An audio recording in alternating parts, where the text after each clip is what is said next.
Hello, this is Elsa, and I am delighted today with me to have Dr. Rik Celie, whom I have been in contact with for years and I've donated to also for years, though not consistently. But I have been donating for years and I got to know of him through a friend. And what impressed me was his dedication to help people, to help the poorest of the poor, and how that has been a lifelong quest. And the more I get to know about him, the more I am impressed.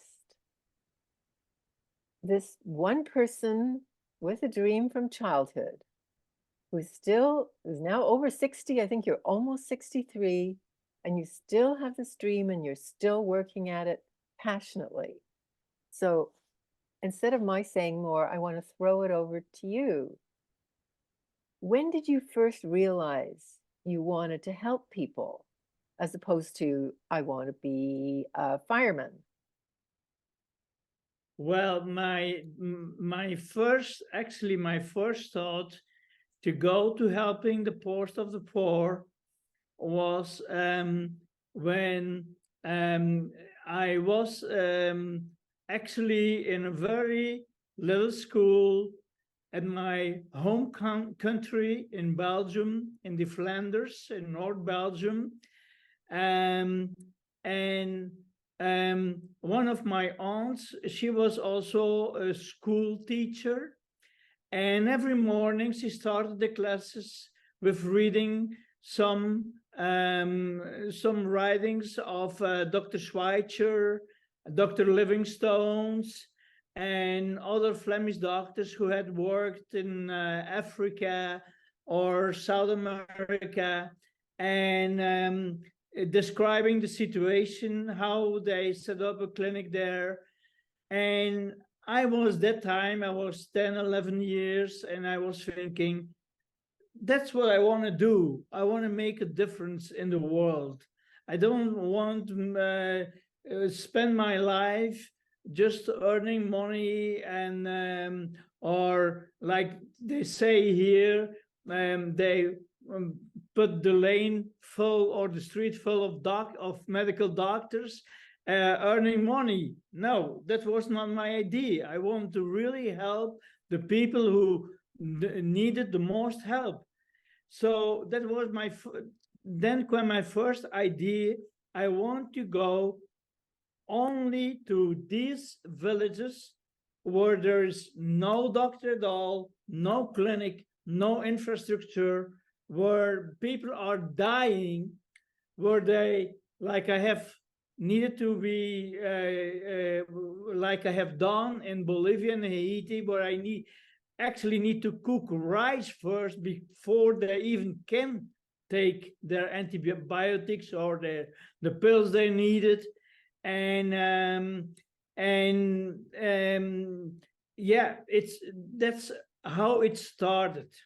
And it's very, very strange, but it got further all the time, because then I became 14 years and I was on for medicine. That time in Belgium you needed to study the Latin studies, because it was basically all the muscles and all the tendons and all of the body was described in Latin. But then you need to be by the on boarding school by some Catholic fathers who were leading that.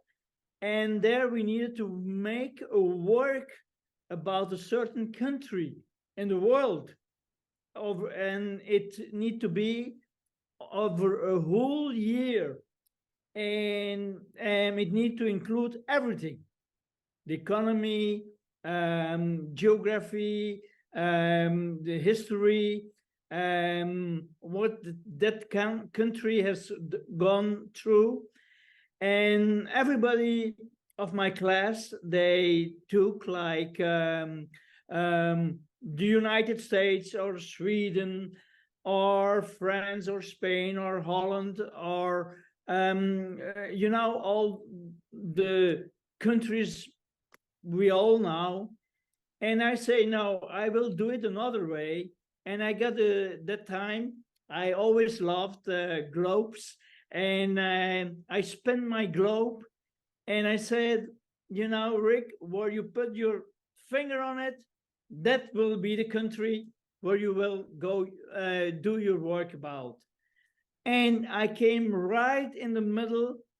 I even didn't realize that I would point to the south, to beneath, beneath the equator, and I came right in the center of South America, and that was Bolivia.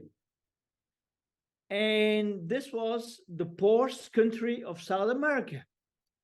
So I started to work, and I didn't find almost any information. It was still before the computer time, and I need to look very much to find enough information. So I looked around. I wrote letters to people, or nuns or fathers or other people who were working there to know about the situation. I looked up, I went to libraries, etc. And I made a very profound work about it. And I was actually amazed to find out that Che Guevara, we all know he came from there, but that he was also a doctor. In my view, he only did the battle for a kind of a rightful battle for the poorest of the poor, but with weapons. And I said I wanted to do it with good deeds. And so this, my whole study period, it never stopped by thinking on the fact I will not become doctor to become rich.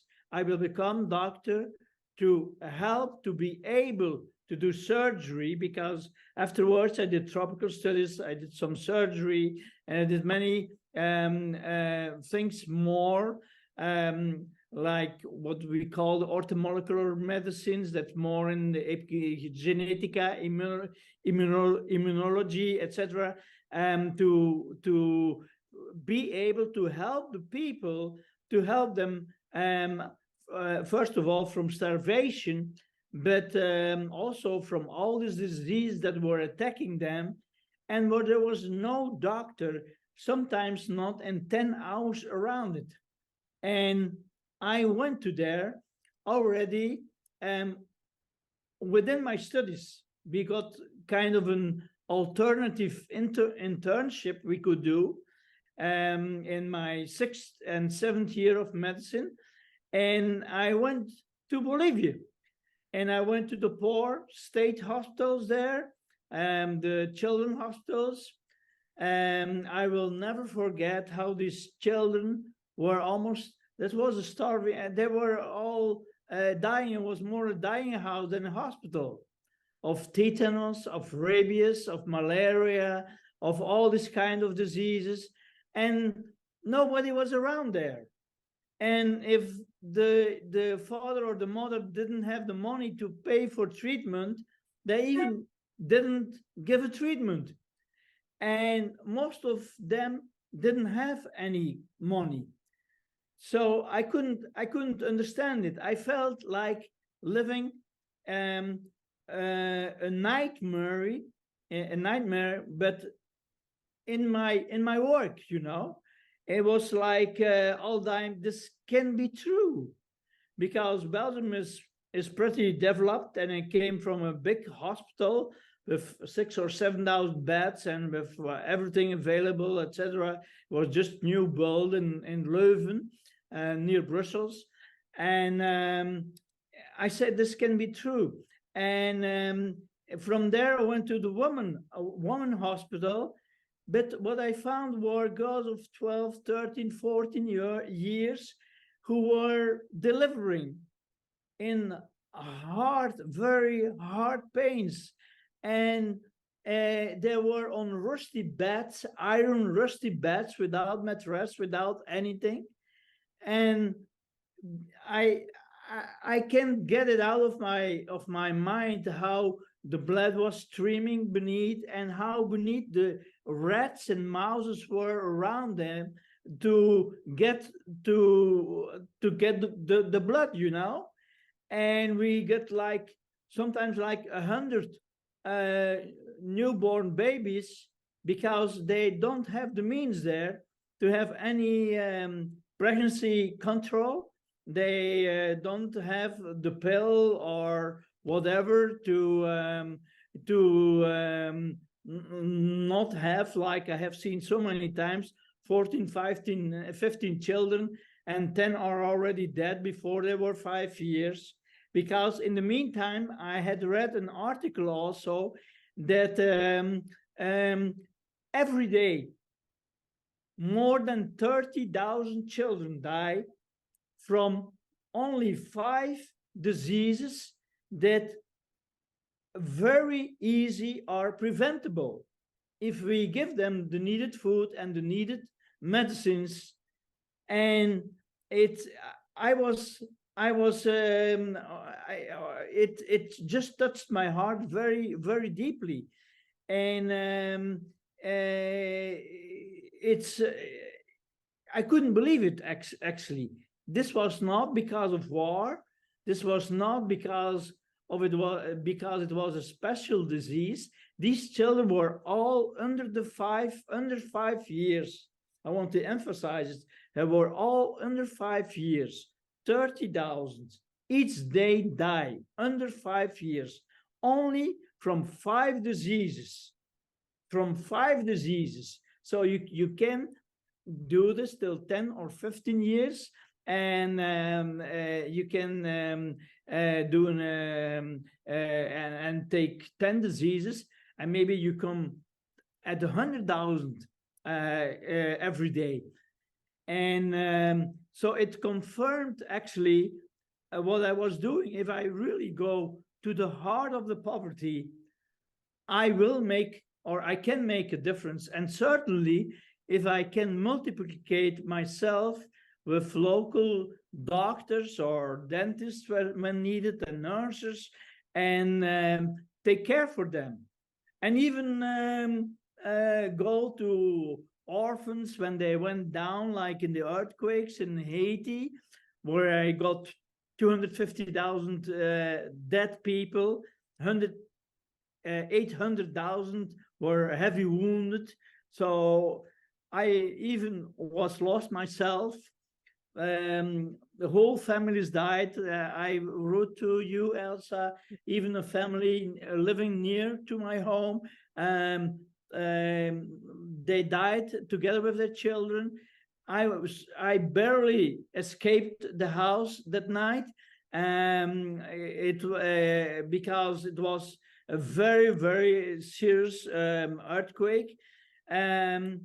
So I went to natural catastrophes, and also to the places where the poorest of the poor were. And I always wanted to multiplicate myself with local doctors and local nurses and local people who really have a heart for the people, to help them. Because I knew if I find 10 doctors here, they can do it. And we have 10 times more patients, but we need also 10 times more to do surgeries, or to have medicines, or spend in transportations, etc., as they're living in the middle of nowhere. And that time, when I was still young, that's more than that was in 86, 87 already. That was when I was still a student. I went also to the surgical poor hospital, and I almost became crazy myself, because I will give you just one example. There were people, they were for 60, 70% of their body was burned, and they literally, we needed to scrub them to avoid infections. And they screamed to death. And actually, I was always relieved when they became unconscious from the pain, so that we just could do our work. And we knew we needed to do our work, because otherwise they would have any kind of bacteria or other infections, and die. And there was no an, anesthesia. You could not take away the pains, because there was just nothing. And many were children, because in these poor villages they have like one big pot for each village, and they throw in some kind of dirt water sometimes, all kind of thing. It can be herbs, but it can be also something they find, and they know they will not become ill from it. They throw it in it, and in the Andes, for example, 4,000-meter high, they need there's nothing that is growing. And the women, they are looking sometimes for a full day to just find enough wood to heat up this pot. And this pot contains the soup and the food and everything for the whole day, for the whole village. And kind of these things have really touched my heart deeply, and has made me also the promise to myself, I go on till the end of my life with doing this, if God allows me to do so. And he did till now. So I'm not 30 or 40 years anymore, but I keep going on, and I'm guiding and teaching also young local doctors everywhere. But our biggest problem, of course, is like always, is the needed money, as you know. And although all the work in the West is done for free, I only work with people who work for free, like you do, Elsa, and like the man who built a website, and who sent or receive and send the donations, etc., or who do the paperwork. That's all for free. So actually, 100% of our of my work goes directly to the field, or that I can survive myself. And if I'm in another country, like right now, I came just for Christmas back, for my to be with my family, and I need some medical examinations, etc., because I got a very serious disease a half year ago, but also several years. I got many diseases when I went through, but I tell myself, as long as you can, Rik, just go for it. Go and trust God, trust the people that they give from the heart, and that don't worry too much, because sometimes my biggest worry is to not be able to buy the means and the medicines, or to not be able to pay the costs of surgery or whatever. But look, I'm since 90, because between 86, 87, and 2000, I did some specializations more here in Belgium. But since 90, that's 33 full years, I'm still doing it. And somehow I find the needs. Sometimes we need to lower our work, not because we don't find the needed people on the place. We don't need actually sending teams for 14 days, or it must be for a special surgery team or whatever.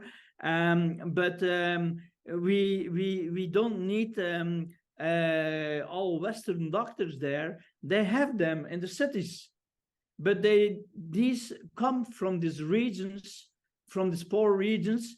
They were brave enough to study medicine, but they ended their study with a lot of debts, and the most of them only already got families, because they marry almost too early there, and have children, and they need to maintain their kids. And I say, look, I'm not an organization what you think, a big organization. I'm on myself, like just a kind of medical missionary. But we will see how much we will have on the end of the month, and we spend it for the medicines, and we see what we have for the rest of the team. We divide it, and from this we live and we go on. And so we went on and on and on, and days went by, months went by, years went by, decades went by, and now we are 33 years later. You see? I want to say congratulations for all you have done. It is astounding. And I believe it's how people should be. We should love and care for each other. But not everyone has the same passion. But some of us, the passion, I mean, I have no medical passion, but I have a passion to give in my own way. I'm much more of a thinker, a writer.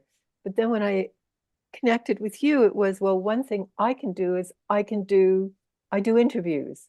I can introduce you to people. It's like other people have more money. Well, I believe very strongly in tithing. But this is very, very important. But I feel myself a very bad fundraiser.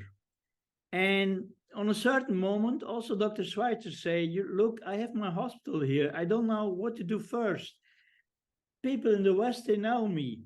But maybe he was more known than me also in his time.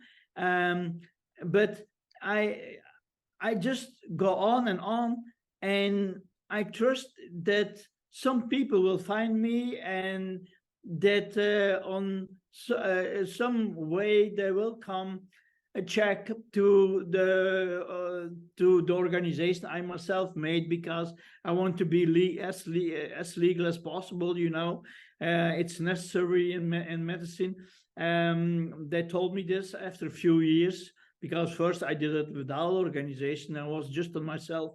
But I must say, it's if there is one big miracle, then it's that I'm still alive, and that I'm still going on, and maybe not as fast anymore as when I was 30, 40 years, when I went for 200% for it. But still, I do what I can, and I hope I can do it till my 100 years, That would be marvelous. I'm going to go back to this thing. The word tithing, it means giving 1/10, and it's supposed to be something that Christians do. And I think it is something for all people, that if you have whatever you have, if you're barely eating, of course not.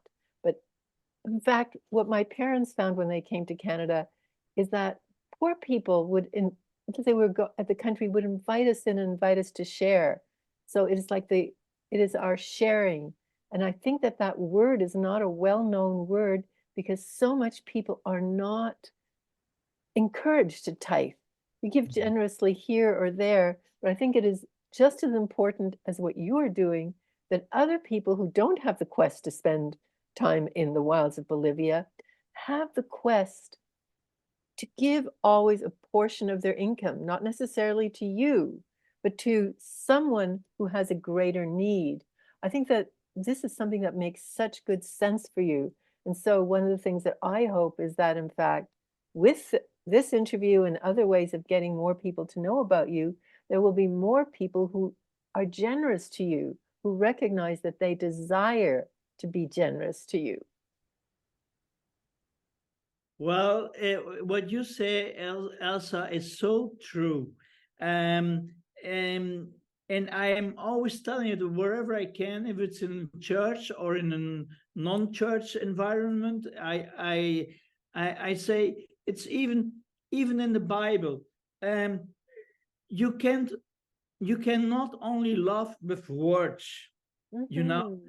you need to love in word and deed. Exactly. If you don't love with your talents, and I have studied Greek too, and old Greek too, 2000 years before Christ, and in the time of Christ, the Koinonia, and it says if you don't love with talentos, they know it. That's where we talents have, but it means not only talents, but also possessions or what you can give, what you can donate, what you can. Then if you don't do this to your own little brothers and sisters, how can God be living in you? And I believe this is very powerful. Even if some who are giving money, who are giving are not real. I mean, non-Christian. Also, others are Christians, but it's so important to add the deed to the word to get things done. And it's you can examine everything. It's in everything. So you can dream of having a house, but if you don't uh, uh, place a stone to say, or the first stones, it will never be there. And that's kind of the same, you know. And sometimes it's make me a little sad to see that a lot of people don't understand this, or don't understand that this is a work of decades and should need more attention, and should receive more help. But I do what I do with what I have.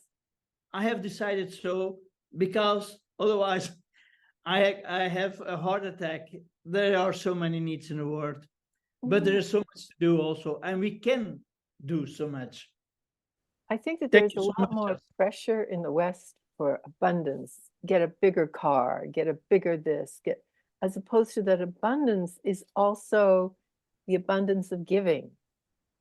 And that Uh-huh. if your car is still running, fine.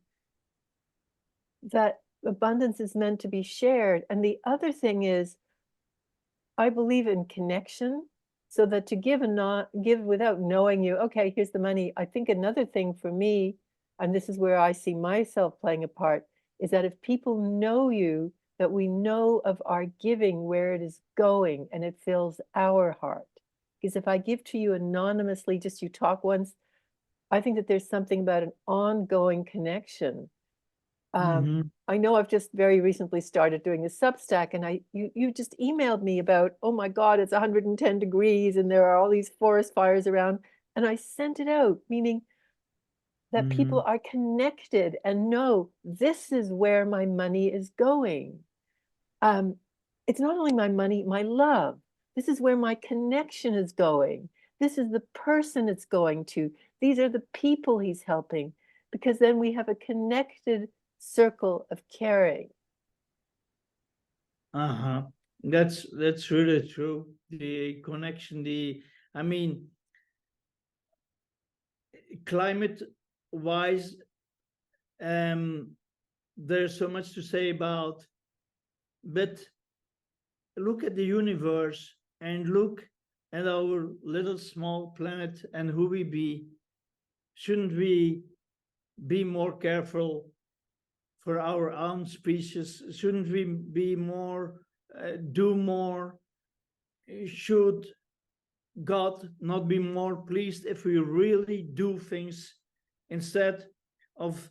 Uh, I'm grateful when people pray, for our work, and or when they think on our work, but they should understand there's something more behind to do, to get things done. And if you are standing like me there alone in the middle of nowhere, surrounded in very unhygienic conditions, because now the last 2 3 months I was just doing consultations all the time outside. There weren't even buildings. Um, then and it was 45 degrees, very humid in the Amazon, very dry. From there, all the wildfires. Um, then I mean, you are sitting there and you're surrounded by infected people, wounded people, um, um, people who really are in desperations, more still for their own children than for themselves, and um, and and then you think, I'm the only one who knows more about the West, and then you think, why is this possible? Why can't we do more for these people? On the same time, um, you can read, if you have a phone and you have internet, or a computer, you can read the millions or the billions that goes to the arm industry or to whatever, and to wars, and I mean, it's not, That's we why say I'm peace on here. earth, but if we don't do it, there will not be peace on earth. I agree. And that's also what this is part of, that this way, if people can feel more, they can connect more with you and with this very, very important mission. It is my vision that the task of humans is actually to make the world a garden. And that for that, we each need to take our part in making it a garden, as it's supposed to be, the lion and lamb lying down together, all that. But that's not an easy task, because it takes things like birth control, and it takes things like education, and it takes things like hundreds and thousands of people. But each of us doing our part. And there is one question I absolutely need to ask you, because I have written to my people, the people who subscribe to me, and I have at least 15 times gotten, why allopathic traditional medicine? These people have herbs, etc. Why isn't he going for herbs? And what I know is they are desperate for your attention. They already have the herbs. Whatever it is, there is stuff that's missing. So I'd love you to address how you are, in fact, for the best of traditional medicine as well as Western medicine. What you want is, what do people need? Like, you're not saying no education, no birth control, but you're saying, I am one person. This is Mhm. what I am giving.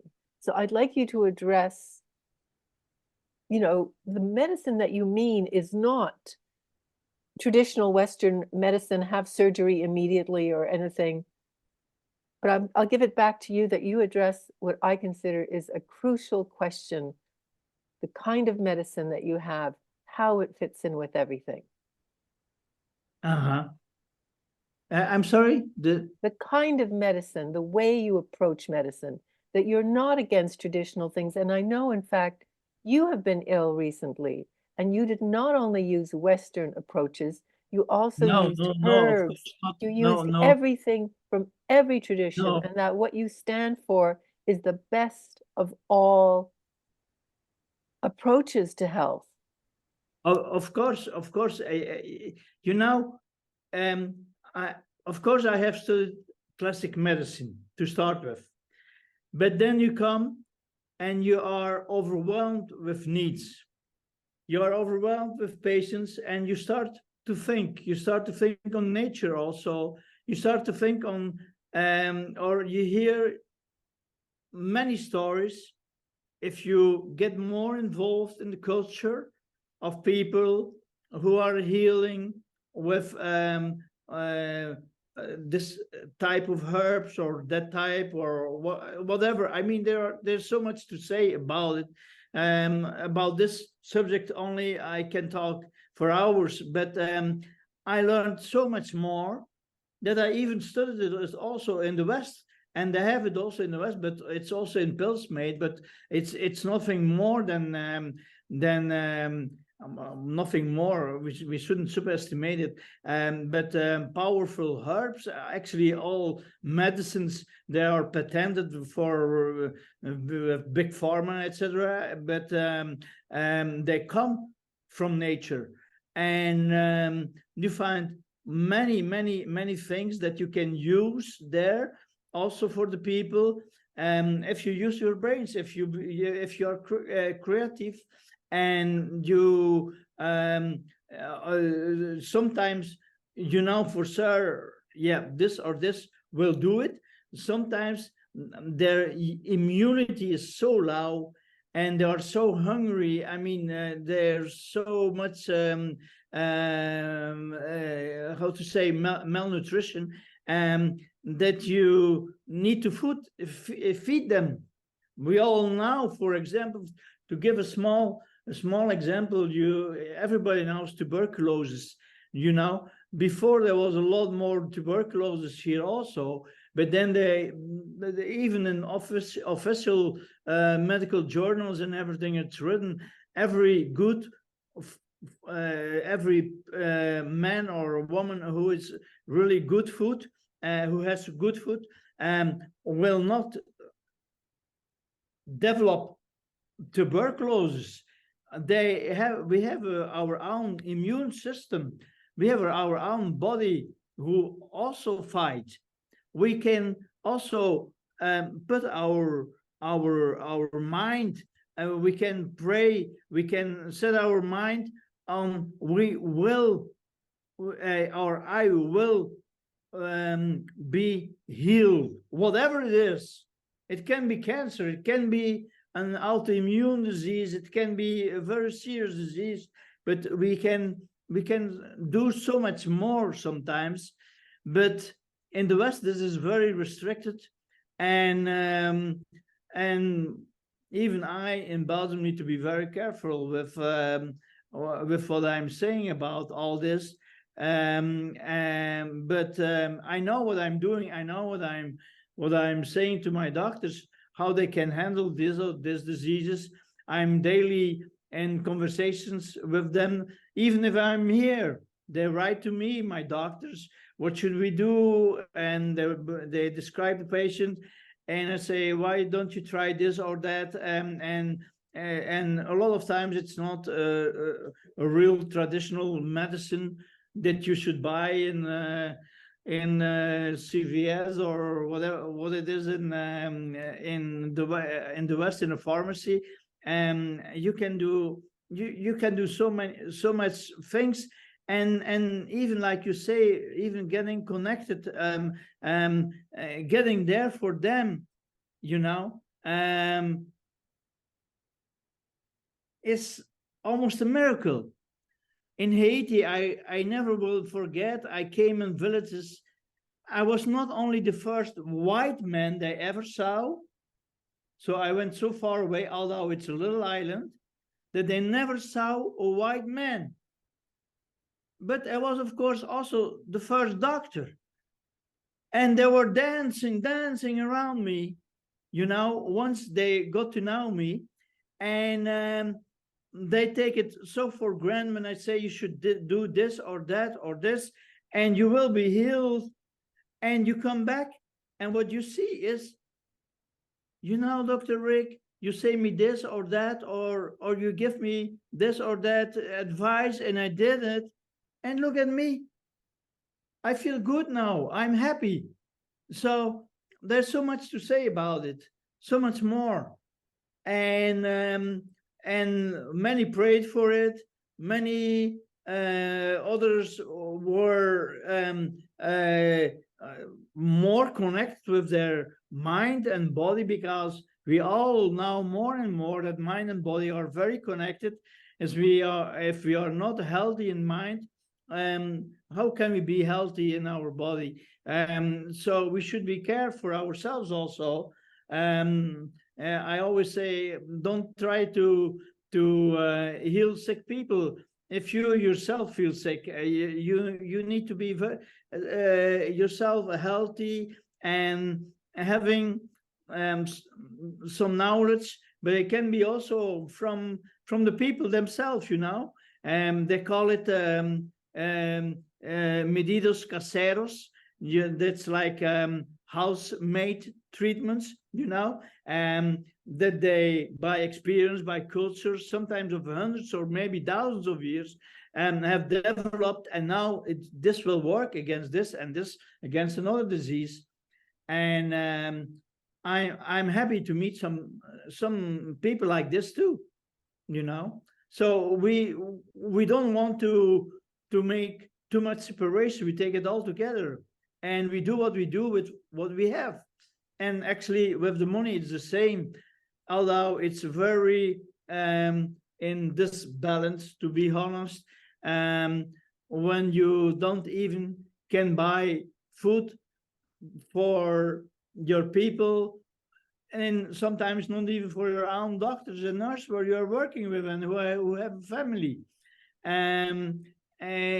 That's not serious if you know what how much money there is in the West, and what they are doing to keep a high insurance, you know, to have well treated if something should happen, and then everybody dies on a certain moment, and they probably die, and all the money goes to their niece or whatever, and they buy a big car, house, or whatever. But meanwhile, they could have done so much more while they were still living, taking their own choice. What will I do with my money, and how more important am I if I compare myself with 100 or 1,000 kids I could help, or maybe 10,000? You know, we see at least we called it. I wrote it once to you, 23, maybe we was sometimes 25 or more thousand. And I always thought, if you maintain it like I'm doing it now for 33 years, if you start to count, you come on hundred thousands of people that you have been able to help. Not sometimes not even myself, but my local doctors who really had the same heart and wanted to help in their own region or their own villages or surrounding villages. And they are my best guides also. I should never be able to go there if I should not work with them.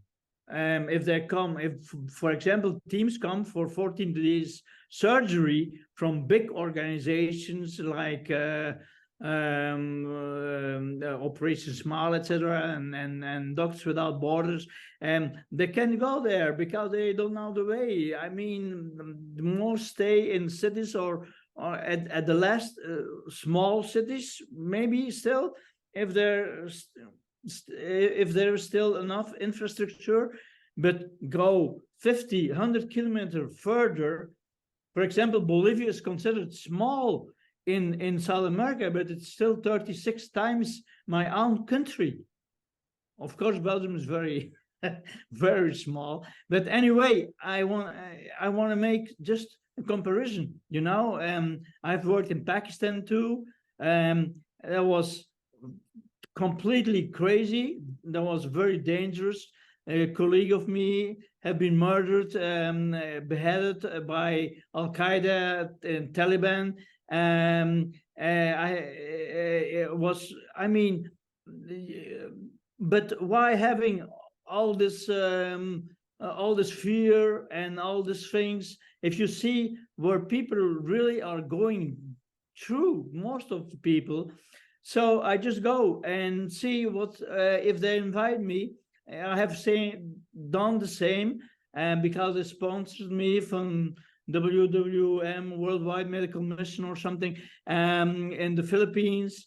I I have done it in Haiti and Bolivia, of course, in the Andes, the Amazon, and wherever I felt you need to go there, you need to be there. There's nobody there, or there's a big catastrophe there, and people are not. For example, Haiti is also a very good example because um, they came with maybe 150 teams, but they all stayed in Port-au-Prince, and the real epicentrum of this big earthquake was in the mountains behind Port-au-Prince, and nobody came there. The same was in Nepal. There was, because I was working in North Pakistan near the Afghanistan world country on the border, and also near to Nepal. And in Nepal was a big earthquake some years ago, and we sent our local teams to the small villages very high away. There was no Western team there. There was nothing, and they were begging for some more money to get there and to be able to help. They have you everywhere. This just a fact. If you see it, the anthropology, there are always people with a great heart, with a big heart for people, and but of course you need to give them the means, and they will go and they will help. And and we don't move, or we just go to the big centers where till to the places, I always say, till where BBC still comes, or CNN, to get the images, but farther away they can go because there is not electricity anymore. And um, and and also all these teams, they come for 2 weeks or 3 weeks after natural catastrophe. I say the real need, the real catastrophe starts 3-4 weeks after the catastrophe, because then all the teams go way back, go way home, and the people are still without home. The normal people, the normal households, etc., they are still without food. They are still without medicines. They are still they don't have anything. Um, they did only, the worst, maybe the worst cases where they were under the eye of the camera. And that's why I may be a very bad fundraiser, and I don't want to be under the cameras. I just want to do the work. Well, I'm hoping that this will touch people and you end up with more funds, because what I am hearing is you fill needs that other groups do not, that you're not staying in the big cities, you're going where there is no other medical care. You're also incredibly flexible. You've learned the best of local practices, the best of herbs that work. You just care, does it work? You also have trained, not that you have trained, but you have people who are trained, local doctors and nurses, who even when you're in Belgium are consulting you. So what I hope is that we get more funding for you, because you have set up something that you want to be your legacy, that it keeps going on. That yes, as long as you live, you are core to this, but that it is not only you. The need is there. In other words, the structure should be there. I also know that you have, for very little money, set up local clinics that stay after you go, so that it's not a big thing in the center. It's not a big cathedral either. It's a very small, very inexpensive structure that stays, that can be used. So I really love what you are doing, and I'm glad to introduce the living Rik to more people, the living person who has dedicated his life and is still dedicating his life to helping the poorest of the poor, to doing everything that he can to really make this world closer to the way it should be. Mhm. So I want to thank you. Do you have any last words for people? Well, I want to thank you, first of all, Elsa, because I felt on a certain moment, certainly with working with local doctors, that I have also my responsibility, to help them, that they survive and that they can further work. And I want to thank you, and I want to give the big thanks to all the people who are able and willing to help this mission. Um, we are like, again, we are not a big organization. Um, it's not about my name, Rik. I don't want my name on any clinic or whatever. I'm not born like this. I come out of a humble family, also with many children here in the Flanders, near the North Sea. I want to just thank to all the people who are able to help a little bit or more. It depends on what you have, on what you have on your heart, on what God gives on your heart. But I feel something needs to be done, and that's why we start to write some small letters. But first of all, thank you, Elsa, to bring the word out. Thank you so much, because with all my years in the jungle, I'm more a jungle and a mountain man, and I don't know how to do all these to have all these computer skills, and maybe I don't care enough. But uh, I'm so you have stopped me. You say you are too busy. You so you can go on. Go first to Belgium with Christmas, and then we can speak. And thank you so much to give me the opportunity. Thank you, people, again for all what God gives in your heart. And you can see the website. I say it's only made, actually, the website, to make it legal, as it is medicine. And you never know when how people can start to accuse you or whatever, that we are officially recognized. And therefore also the advantages, of course, that all gifts are tax deductible. So that's a good thing, I think. And I'm also very thankful to all who are working for free for me to help the people there. Thank you so much. Well, I believe no one is meant to be doing it alone. You can't do your stuff alone. So what it was is I was going, okay, how do my talents fit with yours? So this is something I am glad to give. And it means that you don't have to do this because no person is an island. Even if you're a hermit living in a cave somewhere, are you going to grow all your own food? And what if you get, I think we are meant to be together, to be more of teams, communities. And so what I'm in fact asking is more people to be part of your community. And that is Um, it. So thank you for all you have done. And yes, thank you to anyone who contributes to you and to your mission, because it is for 33 years, that's a long time to be doing all you are doing.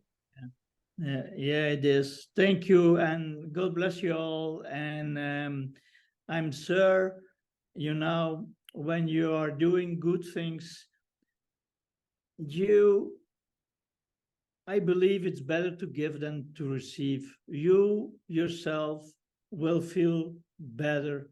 You yourself will receive more blessings because you are blessing others. You are giving. You are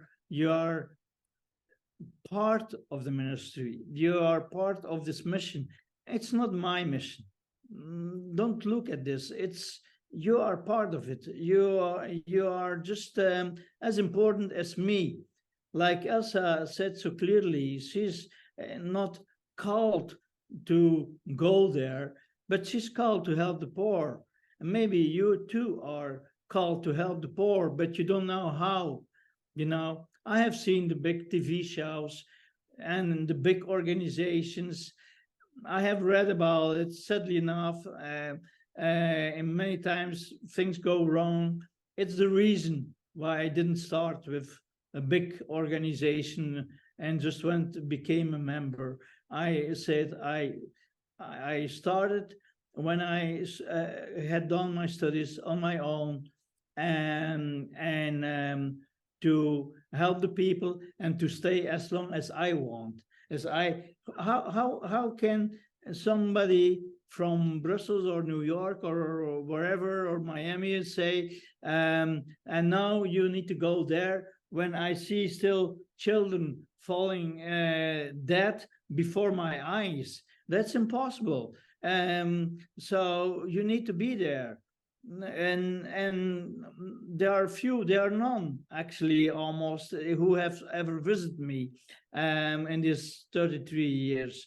In the beginning, a few friends, but that even this goes away because you stays away. You're also in places, and you're not reachable. But anyway, I want to close it with a big thank you to all people who are really listening with their heart, and who will respond with their heart, because, like, again, you are really making a difference when you see such a lovely small children, or even elder people, or just normal people who are losing their life because this or another disease. You can do so much. Like somebody says me one day, with Dr. Rick, a dollar or goes so far away, and he does so much. It's and this on his own is almost a miracle, and it's big, of course, because we need to be creative to reach as many people as possible. Thank you, thank you, thank you.